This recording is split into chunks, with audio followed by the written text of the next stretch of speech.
Good morning. Thank you so much for being here. My name is Jenna Witherbee, and today's webinar topic is 8 steps to financial wellness. I have a lot to cover today, so I'm going to just dive right in and I'm going to be moving along at a pretty good clip. If you have questions, please put them in the chat, and if there's time at the end, I will definitely get to your questions. Again, my name is Jenna Witherbee. I am one of the advisors on the team at 401k Plan Professionals. And if you're not familiar with our team, we are financial advisors that focus on retirement plans. And so we spend 100% of our time helping businesses and their employees with their retirement plans. And today's webinar is a part of our webinar series. We have monthly webinars that are about 30 minutes, and we talk about a variety of topics, not just talking about 401k plans. We have 16 webinars scheduled already for 2026. The nice thing about our webinars too is even if you can't attend them live, still register because you will be sent a recording after it's over, and please feel free to share them with anybody. All of our webinar recordings live out on our website, 401kplanprofessionals.com, on our education tab, and we have a YouTube channel as well. All right, so today's topic is financial wellness, and this is something that employers who we work with have really been recognizing is important for all of us and also in the workplace. Financial wellness is really a big part of our overall wellness. When you think about it, it affects our physical, mental, emotional, social, and then, of course, financial health. So it reduces stress when you feel more financially stable. It improves things like your sleep and your mental clarity, being able to focus on your daily tasks, and your physical health too. When people feel more financially secure, they're more likely to prioritize their health and wellness and just their overall well-being. And so we've been talking about this topic of financial wellness for several years, and the employers that we work with as well that offer retirement plans have really enjoyed having us not only talk about their 401k plan, but also kind of going into these other parts of financial wellness for their staff. And over the years of talking to individuals that are saving for retirement, of course, our conversations go into other areas of their finances. And we have really found that when it comes to your personal finances, it's important to not wing it and to have a plan. And we created the 8 steps to becoming financially well series. And so this is something that we've been talking about for several years. I've done webinars on this in the past. We did create this year a checklist that goes along with these 8 steps that I'm going to be going through today. And that is something that at the end of this presentation, there's a survey, and you can put in your email if you want me to send you the checklist that goes along with these 8 steps. This is something that is available for our retirement plan clients. Okay, so diving in, starting with step number 1. And by the way, these are meant to be done and prioritized in order. That is important. So step 1 is establishing an emergency fund. You may hear different people, different advisors saying different amounts. We say accumulate 3 to 6 months worth of your expenses in your savings. And, this can definitely take some time, but the whole point is to have money set aside that you can access quickly, something that's easy to access in case of an emergency. And a lot of people here like to use a savings account or a checking account. This money could be mixed in with your other kind of money that you're using to pay bills and such. Or you could even go as far as to set up a separate account for this money. So some examples here of emergencies or things that come up that we really pretty much have to pay for, have to get fixed. Let's say your car breaks down, you need a way to get around and get to work. Your phone, your pet needs an emergency vet visit. Here in Minnesota, your furnace goes out, you have to heat your home. So things like that. Obviously, insurance can alleviate some of these type of expenses that come up, auto, health, home, but you want this money set aside so you don't have to borrow from your retirement account. So you don't have to borrow from a friend. So you don't have to pay interest on a loan. Also, I would encourage you to think of this as a bucket of money, not just for emergencies. If it's helpful, you can even think of it as an opportunity fund.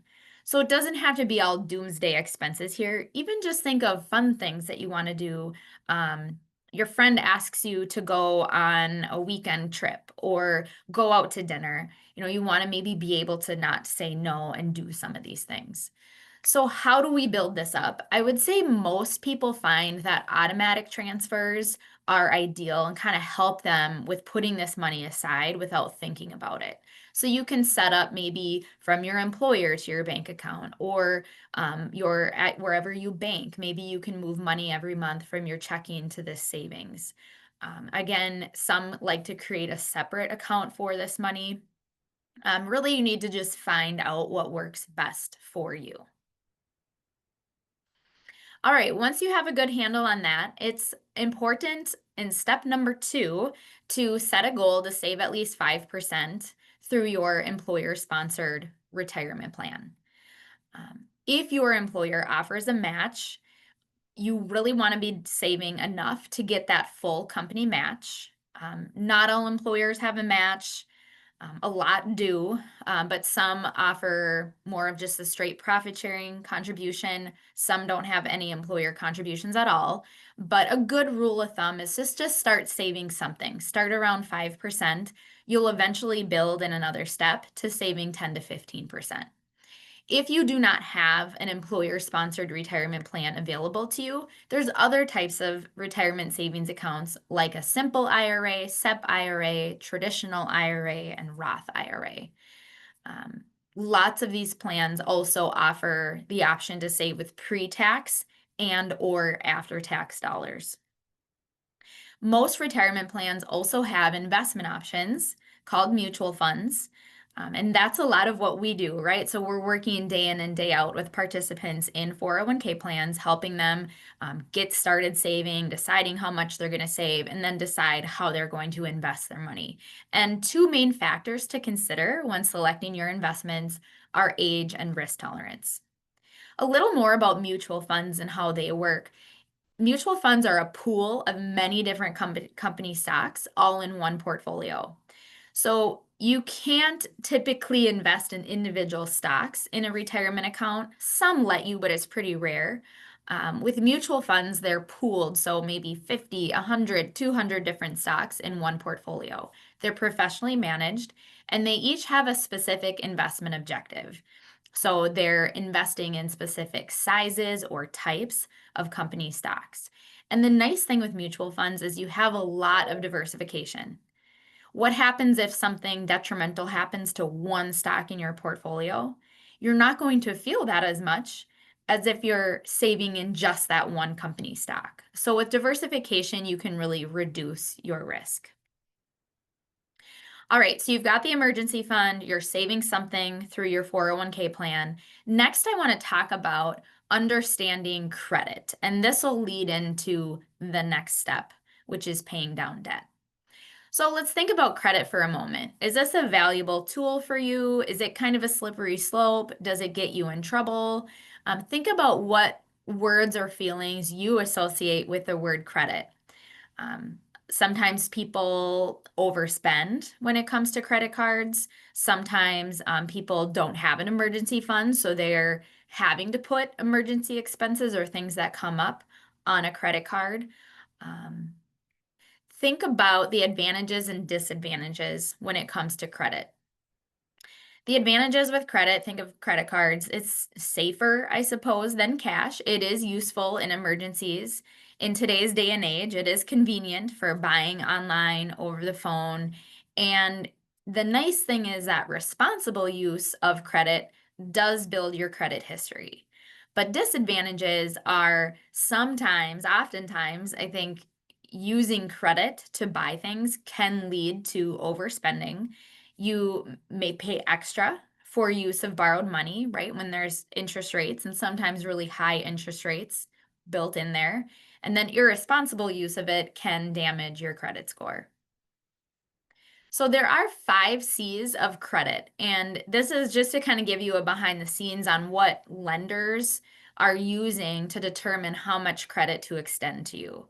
So the first 3 are what they put the most weight on: character, capital, capacity. So looking at things like, do you usually pay your bills on time? What is your income? What else do you have as far as capital or collateral? What is your capacity? What is your job and other types or sources of income? Do you have other debts outstanding? And then also they look at credit history and collateral is number 5. So things like a car, a mortgage, to be used to secure a loan. And you all may be aware you have a credit score, right? So the higher the better. And there's many different credit reporting agencies, but the most widely used credit score is the FICO score. And anything a 580 or below you see is kind of in that red. 580 to 670 is yellow. And then it's most ideal to be above a 670. Your FICO score has 5 main categories, and you can see in the bottom left kind of the levels of importance. So number 1, on-time payments. You got to be making those minimum payments on time. Next largest is the capacity used. So they're looking at, what is your credit that is extended to you, and then how much are you using? How much are you carrying over every month? The length of history, new credit, and types of credit. I want to empower you that you and only you can repair and maintain your credit. Paying bills on time, like I mentioned, is really important. If you're having trouble paying on time, notify your creditor if you can't make the payments on time. Work with them. They're much more likely to create a plan, maybe even reduce your credit rate, interest rate if you ask. But just stay in communication. Don't hide. Borrow only what you can afford to repay.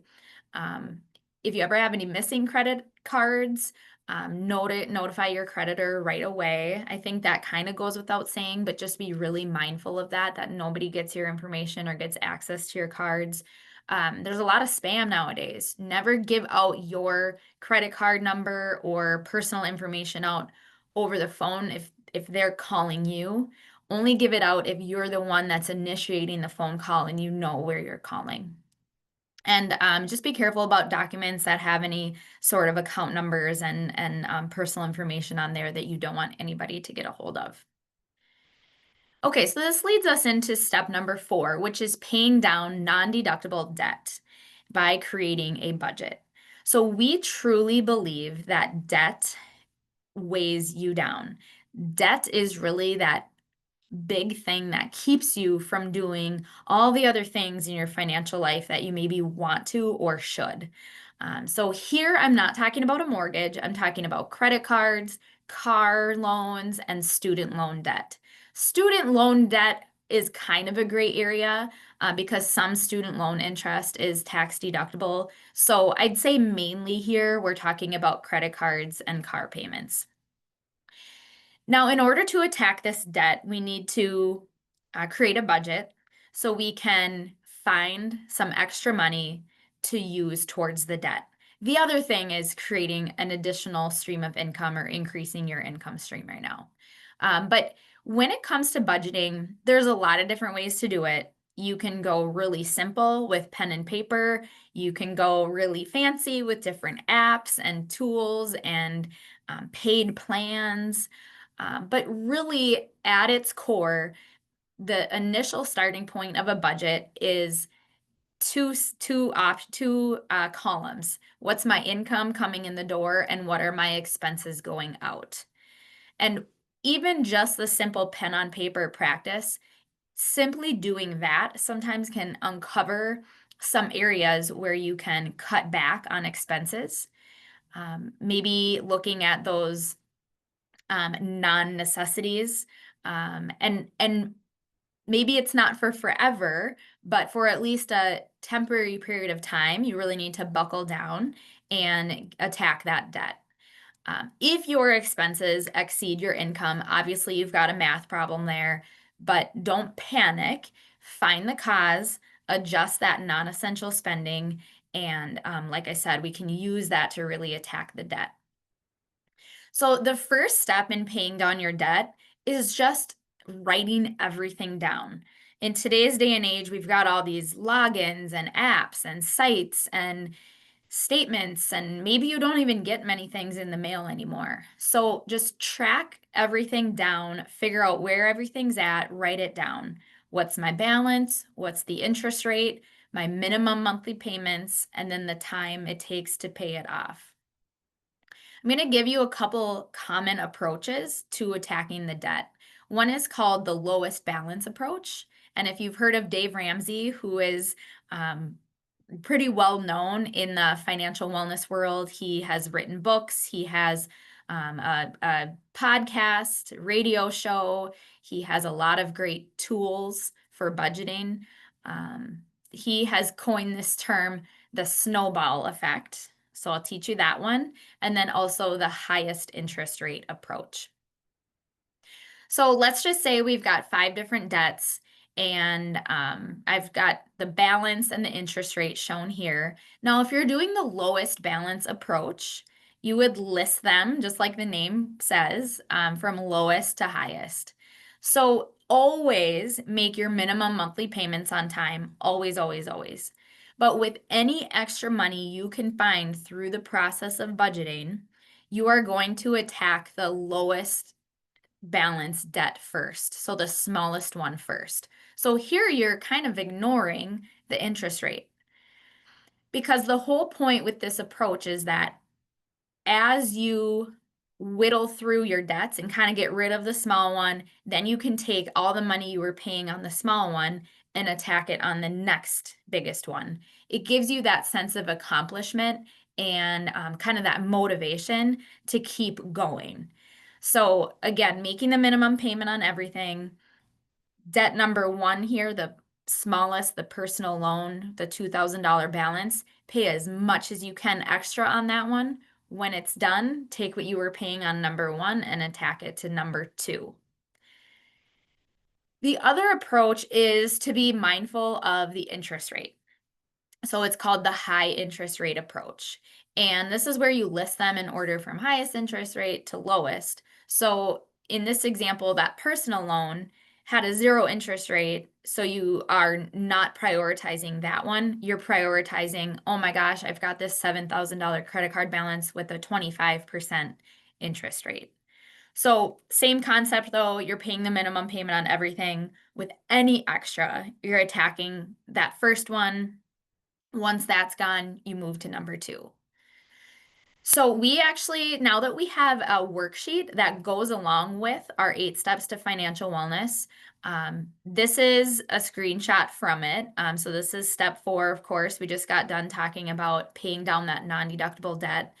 So this kind of helps you track through the different points in this section. There's QR codes to the video that just talks about this step, and then also to set up a one-on-one with us. But having this worksheet, kind of in front of you, maybe as you're finding all your different debts and writing everything down, may be very helpful for you. And by the way, step number 4, I find, does tend to take people, can be a long time. So you're having patience, you're focusing. You may need to make some short, like I said, short-term sacrifices, but knowing in the end, I can alleviate this debt, that's going to really open up my cash flow every month. So once you've got a handle on steps 1 through 4, next is maxing out your health savings account if this applies to you.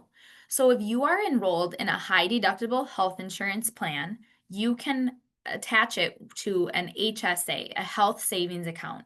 And this is a way for you to not only pay for current and future medical expenses, but the nice thing about HSA dollars is they're not a use it or lose it.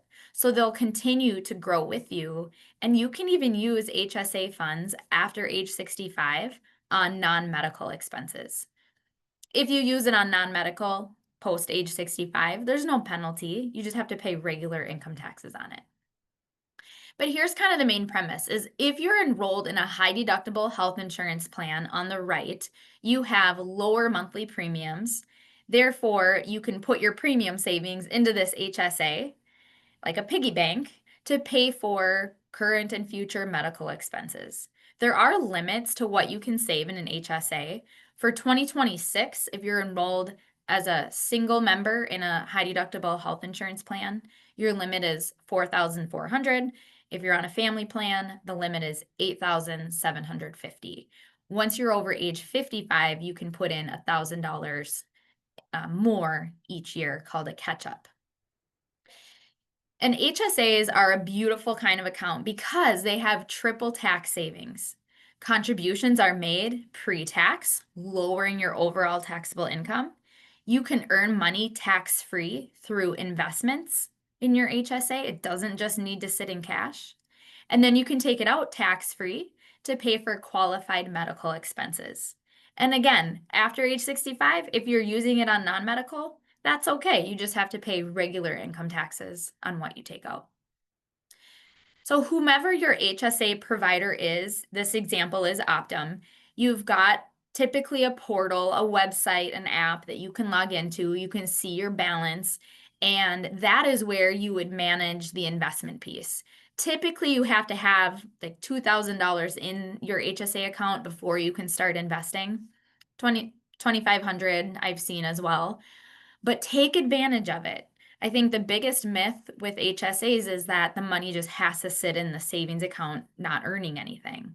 Use those investment options to your advantage. Step 6 is now going back to that retirement savings account and bumping up what you're saving, which will probably not be too hard because you've gotten rid of your debt, right? But try to get to that 10 to 15% of a savings. And that includes your employer contributions. So 10 to 15% is a nice place to be. A lot of times I find people work their way up and maybe every year, every other year, try to step up a percent. And over time, that can really add up to additional savings. Here's another example of how small amounts can add up. A $2, 2 times a week vending machine visit. If you would have saved that money and invested it, that could be $16,000 over the course of 30 years. Buying a latte a couple times a week, $41,000. Lunch out, $100,000 over 30 years.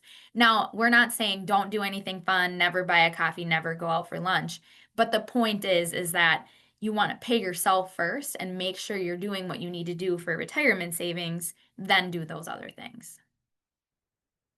A really great habit to get into is if you get a raise, put a percent or two into your retirement account. You were living without that money before, so never seen and never missed. All right, step 7, if this is a goal for you, if this is important for you, save for higher education expenses through a 529 plan. College is so expensive and increasingly so. And so some parents have a goal to help their child with college expenses, and a 529 plan is a way that you can do that and invest the money and earn interest over time. There are a lot of different options available for 529s. There are state plans, national plans. You can open one up through many of the same financial institutions that we work with in the 401k space. So like T. Rowe Price, Fidelity, Vanguard, American Funds. This is pretty simple. You can open an account right online. You can attach automatic contributions, say from your bank account. You can select from different mutual funds or even target date models that line up with your child's graduation date from high school, basically. And then lastly would be paying off your home early. So notice I didn't talk about your mortgage back in step 4 when we're talking about paying down debt, because there we are prioritizing paying down high interest rate non-deductible debt. Step 8 would be your last priority to pay your home off early. And there's some considerations here. So making sure, kind of going through the previous steps, do you have enough in emergency savings? Are you saving enough for retirement and achieving your retirement savings goals? Making sure you do have no other debts. And there's a lot of different strategies here to paying off your home early. You could simply just pay a little bit extra every month. That is money that'll come right off the principal. You could look into refinancing, maybe get a lower interest rate, move from a 30-year to a 15-year. There are, of course, costs associated with doing that. And some will say, don't pay your home off early ever because you can invest that money and out earn what you're paying on your home from an interest rate standpoint. And mathematically, in some scenarios, that may make sense. But two things, there are no guarantees with stock market performance. And then also, if you don't have any debt at all, that feeling even of just freedom is very, very powerful. So I went through pretty quickly, but those are our 8 steps to becoming financially well. Again, this content will be out on our website along with all of our previous webinar recordings. There's a whole education tab. We also have a YouTube channel that houses all these videos as well. Here's just a look ahead to our 2026 webinars in the near future. So the top group is for anybody, 401k plan participants, plan sponsors, really anyone can find value here. Retirement planning considerations. Are you emotionally ready to retire? Social Security is one of our more popular ones.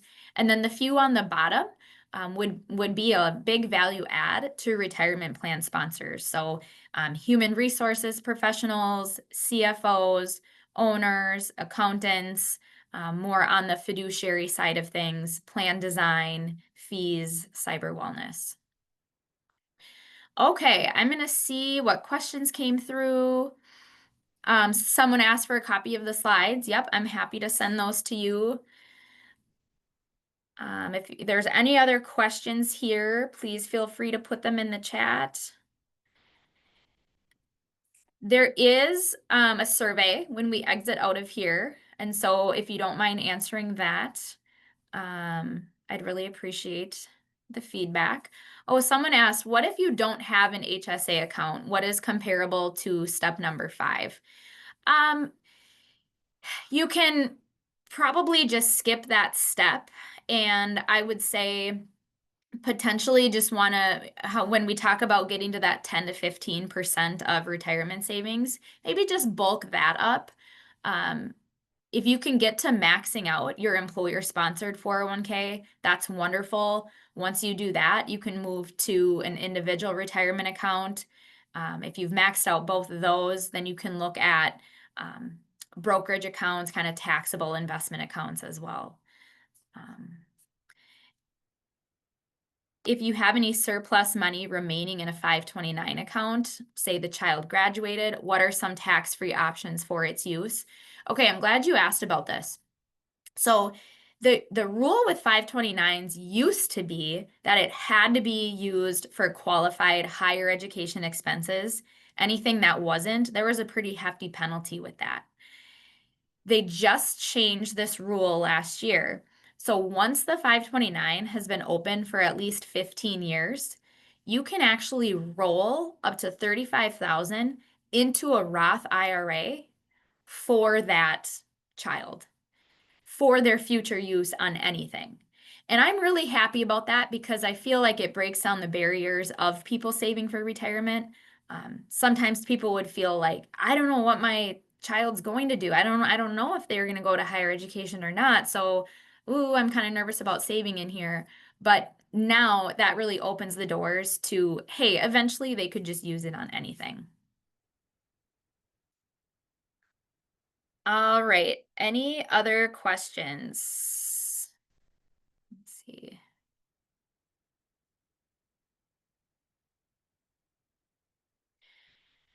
Oh, someone asked, do you have additional training around the 529 plans? Yes, we have done specific webinars in the past just on that topic of 529s. So if you go to our YouTube or the education tab of our website, I believe we did one in 2024, so it should be pretty near the top. Someone asked, do you recommend the 4% withdrawal rate during retirement? So what this is speaking to is once you are retired and want to start using your 401k money, a lot of times you'll hear advisors say, try to just take out 4%. That way, let's say you're earning 4, 5, 6%, you're never going to outlive your money because what you're taking out each year is replenished by your earnings. And that is clearly a very ideal. You got to have enough in there though. That 4% is enough for you to be able to live off of. So you have to have a large enough nest egg where the math makes sense there. But yes, I mean that would be ideal. HSA investing, if I invest, can I move the investments back to the HSA to pay for medical expenses when needed? Yes. So in your HSA, almost think of it like you have two different buckets. You've got the cash part that typically, like I said, you need to have about 2,000, 2,500 in there. And then you've got the investment part. Let's say you have a really big medical expense coming up and you don't have enough in your cash part to pay for it. Yes, you can transfer money from your investment side over to the cash side to be used. Give it a few days. Typically, it takes, a couple days to actually make that move happen. It's not instant. But yes, you can do that at any time. Great question. What is the best way to fund health insurance premiums if a person retires before 65? Yeah, so I do find a lot of people work until 65, so then they qualify for Medicare. But if someone does decide they want to retire before age 65, they can afford it, they need to know, yeah, I'm going to have to fund my own medical premiums until I hit that 65 mark. And let's say you're not married, you can't be on a spouse's insurance anymore. That would really be a lot of different things. It could be money that is in your savings, so just straight up kind of in your emergency fund, just liquid money. This could be money that you have in an HSA. This could be money that you have to pull out of your 401k, maybe. So maybe for those years pre-65, you're needing to take out a little bit more out of your retirement account and then back that off when you qualify for Medicare. But yeah, that's definitely a consideration that comes up a lot when I'm talking to people. Okay, I think I covered all the questions. Oh, let me see. Maybe there's more that came in.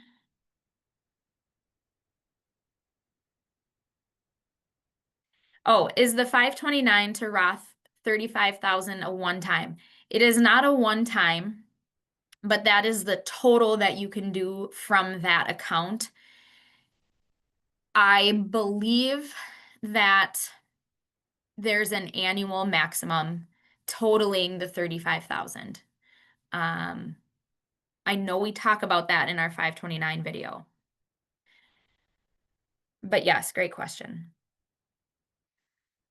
Okay, thank you so much for spending this time with me this morning. Here's my phone number, my email, again, the QR to some upcoming webinars that we have.